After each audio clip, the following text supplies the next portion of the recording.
You're listening to Rochester Trail Riders.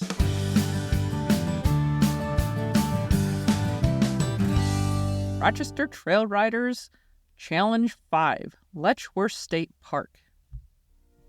Letchworth State Park stands as the jewel in New York State's crown of natural wonders. Dubbed the Grand Canyon of the East, its grandeur and magnificence rivals some of the country's most renowned natural attractions.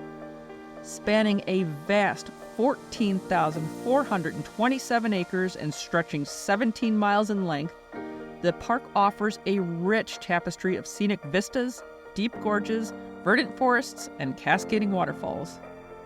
Boasting 66 miles of hiking trails, of these, over 17 miles are tailored for horseback riding, offering equestrians a unique way to experience the park's splendors. For those who find solace in the company of their equine companions, Letchworth State Park promises an unmatched riding experience. Letchworth stretches across both flanks of the Genesee Valley River Gorge. The more bustling side, which includes the Glen Iris, Camping, Nature Center, and other attractions, is situated on the park's west side.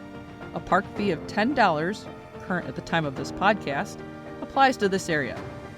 For those arriving with trailers, parking is available at the Trailside Lodge, granting access to a network of trails spanning 5.75 miles. Equestrian-friendly trails include number 3 Trout Pond, number 2 Mary Jemison, and number 2A Hemlock. It's crucial to avoid the precarious gorge edge on Trail 1. While horses are technically permitted on the park road, for everyone's safety, it's recommended to keep to the designated trails. As a member of Friends of Letchworth State Park and a trail steward, I cannot emphasize enough the importance to prioritize safety. It is alarming on the number of individuals who accidentally fall over the edge each year. Let's ensure that we don't add any equestrian mishaps to that count. Stay safe. Enjoy the beauty of the park responsibly. The parade grounds is situated on the eastern side of the park and is a haven for equine enthusiasts. There are no entrance fees, and it boasts more than 16 miles of horse-friendly trails. Parking options are ample, with lots located near the shelter. For events with larger crowds, additional parking on the grassy areas of the parade grounds is permitted, provided that the ground is firm enough to sustain vehicles. However, do note that during the winter, this section of the park is closed to vehicle traffic. For those that are part of the RTR Facebook group, members usually provide updates on the grounds openings and closures, ensuring that everybody stays informed. Trails on this side of the park include the park road itself, number 10, the Big Loop Trail, number 8A, Blue Jay, number 8, River Road, and number 7, the Genesee Valley Greenway. While I may have cautioned you about the paid section of the park, here lies an opportunity to savor those magnificent views of the gorge. This side offers the allure of expansive roads and trails, minimal traffic, and breathtaking vistas, all while ensuring a safer riding experience. For more details on the trails, see the link on the show notes page for maps of the park. In my opinion, Letchworth tops the list. While many equestrians shy away from the park due to fees or the concept of road riding, it is a haven for carriage drivers. The expansive parking and the vibrant autumnal hues make it an excellent venue for a group carriage ride with WANCA, also known as Western New York Combined Carriage Association. Since Letchworth holds a special place in my heart, I had the pleasure of sponsoring this group drive. Life has its challenges, and in my case, it often invokes meticulous planning. Just as I was gearing up, my husband informed me about a family bonfire the preceding night in Allegheny, New York, 2 hours away from our home. But serendipity struck, and Letchworth is conveniently situated midway between our home and Allegheny. So after some strategic thinking, I hatched a plan. I'd take Pete with me to Allegheny for the evening. This way, the next day I could head straight to Letchworth, bypassing the need to return home. This clever planning saved me 3 hours of commuting and some precious sleep. Okayed by my better half to put up a tent paddock at our camp in Allegheny, I packed up the trailer for my first ever overnight with Pete, who was not nearly as thrilled as I was. But a few T-posts, tape, solar charger, and we had a makeshift paddock for my boy. Yes! I got to enjoy the family bonfire, and Pete chilled out at camp with some extra hay and snacks. Hooray! The morning brought us a slow rise to daylight as thick, dark clouds muted the fall foliage. So much for the forecast of 60s and sun given 2 days prior. Seems to be a theme this year.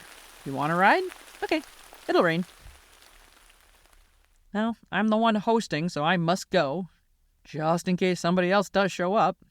And cold, rainy days scream post-ride warm comfort food. So at 4:30 a.m., I started up some meatballs and sauce in the crock pot.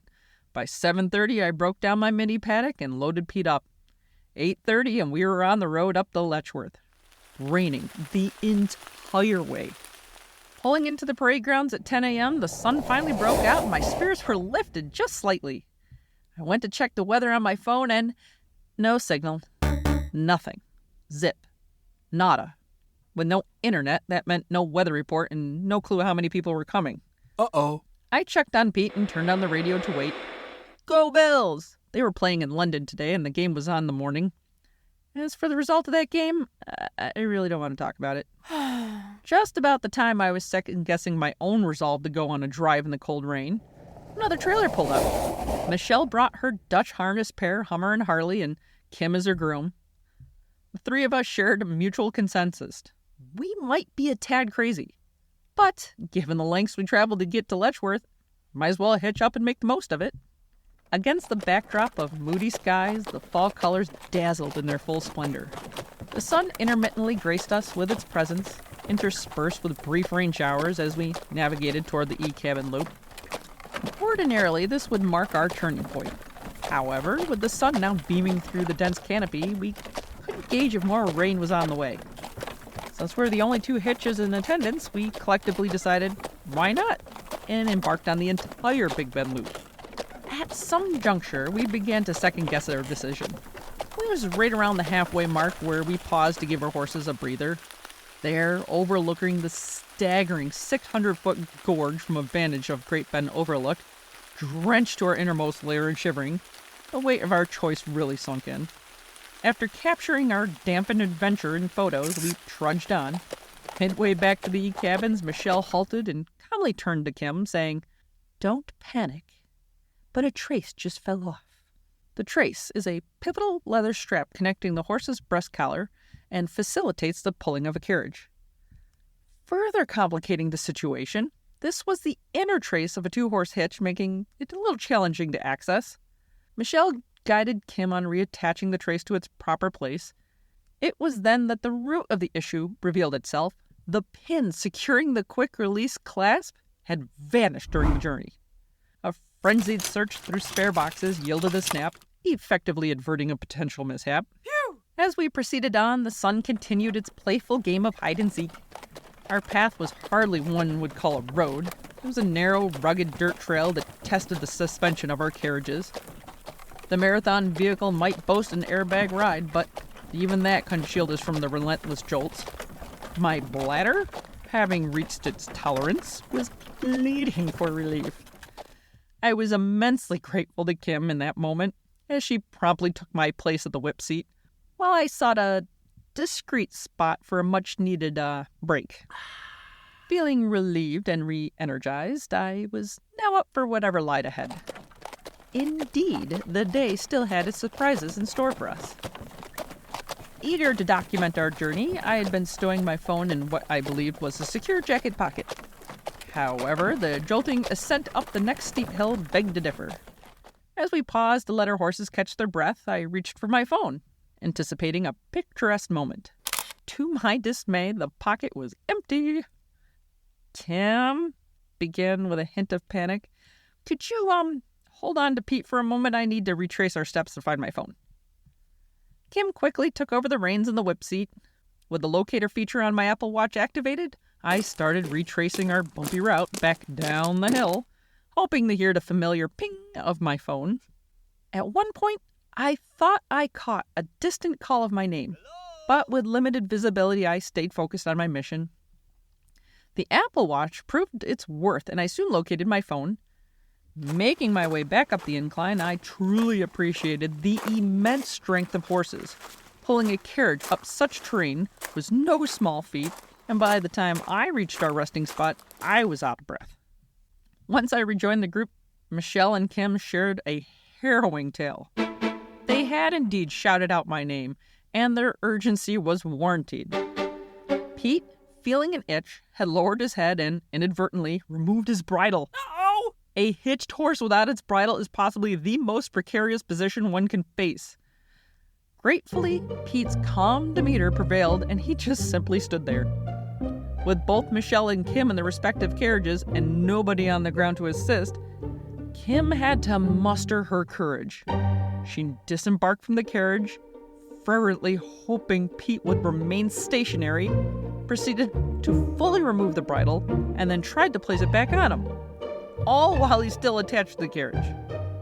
According to Kim, the biggest challenge wasn't the dislodged bridle, but his reluctance to release the bit.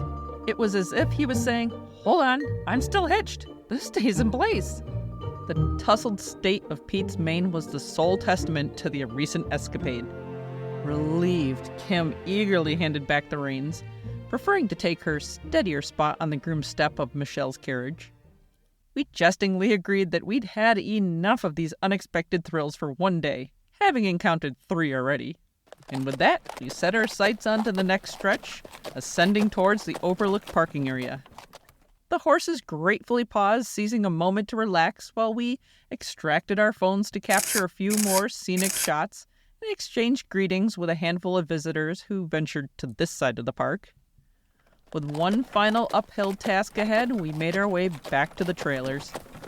As we approached, the thickening clouds cast a more somber hue, and the strengthening wind tested the resilience of the remaining leaves, making them quiver and rustle in defiance. Our party may have been the modest one, but with 3 horses, 3 humans, and 2 hitches, that didn't mean we'd skip on the festivities. Under the awning of Michelle's trailer, we indulged in hearty servings of meatballs, pulled pork, tortellini, all perfectly complemented by a glass of peach spumante. The weather may have been less than favorable, but nothing could dampen the spirits of us Wanka members. Really? How do you pronounce WNYCCA? Wanka. Wankers. That's who we are.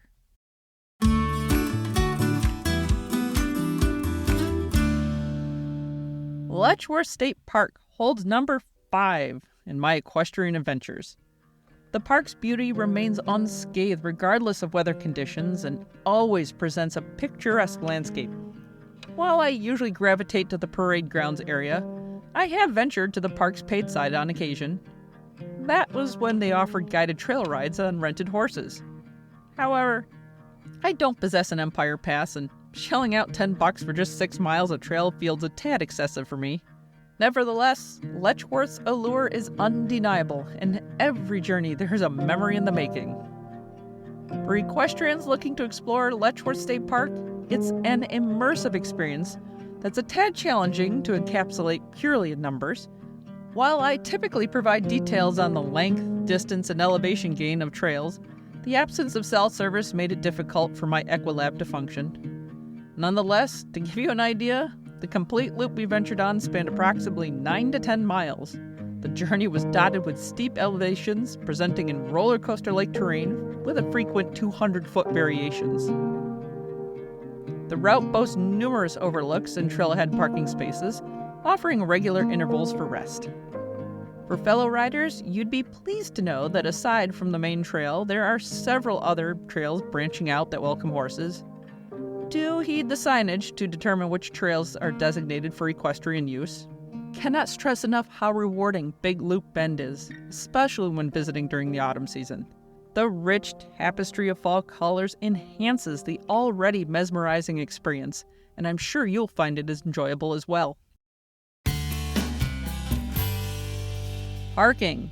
4 hooves. It doesn't matter what side of the park you're on, large lots and overflow grass parking is the perfect for group rides. Maps and signage. 3 hooves. The old maps online used to show you which trails are horse accessible and which weren't.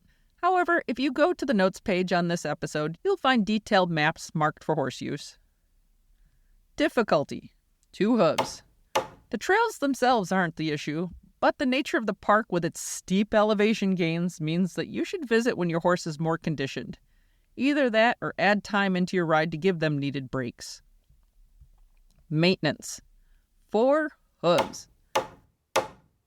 Letchworth is the #1 state park in the country with a huge staff, including many that live within the park itself and its own police force.